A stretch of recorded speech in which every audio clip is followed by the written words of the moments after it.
You are the kind of person who keeps a diary. Maybe it's hidden in a drawer, maybe it's locked behind a password.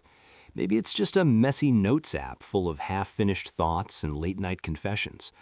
But you return to it again and again, not because you're dramatic, not because you want attention, but because something inside you needs to be understood, even if the only witness is you.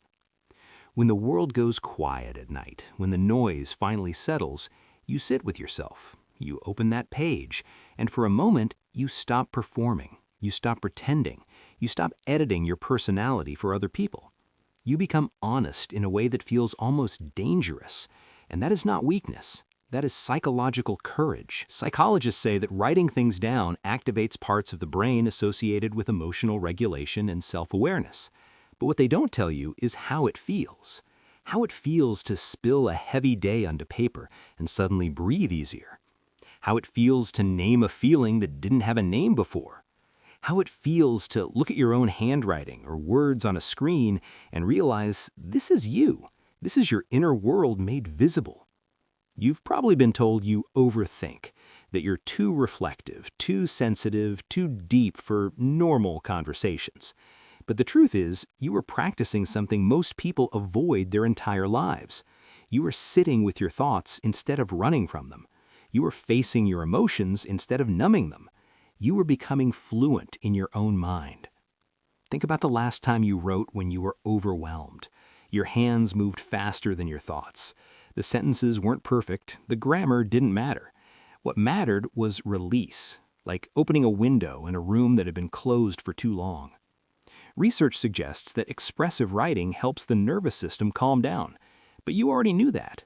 You felt it in your chest when the pressure eased. You felt it in your shoulders when they finally dropped. You don't keep a diary because life is easy.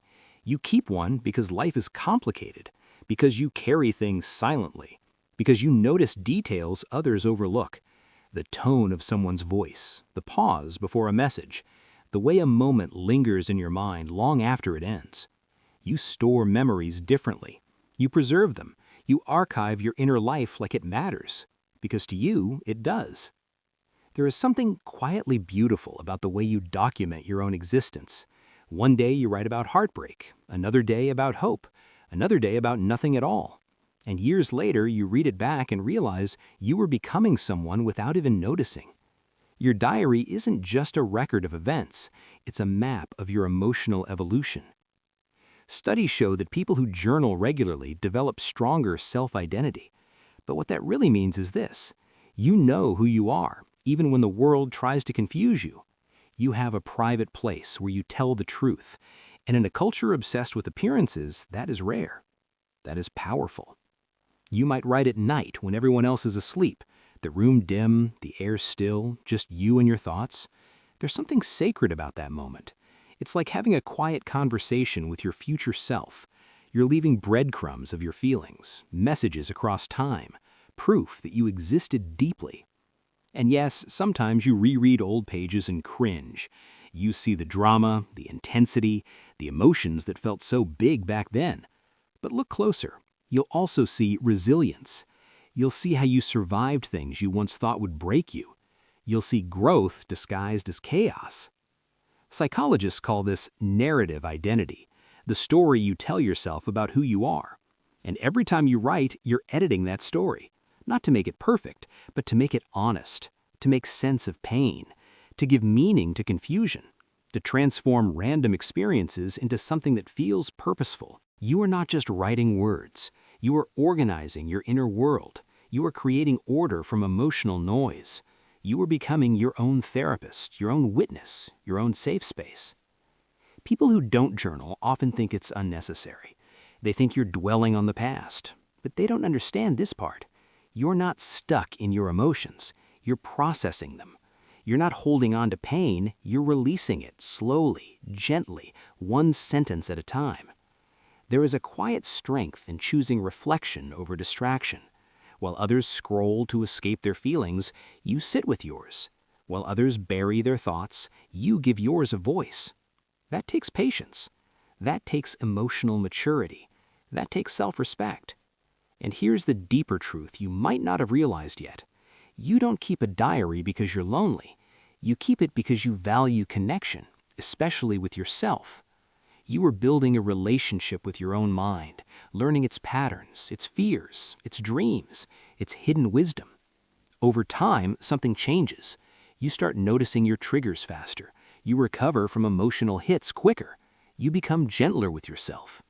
Research suggests this happens because writing creates psychological distance.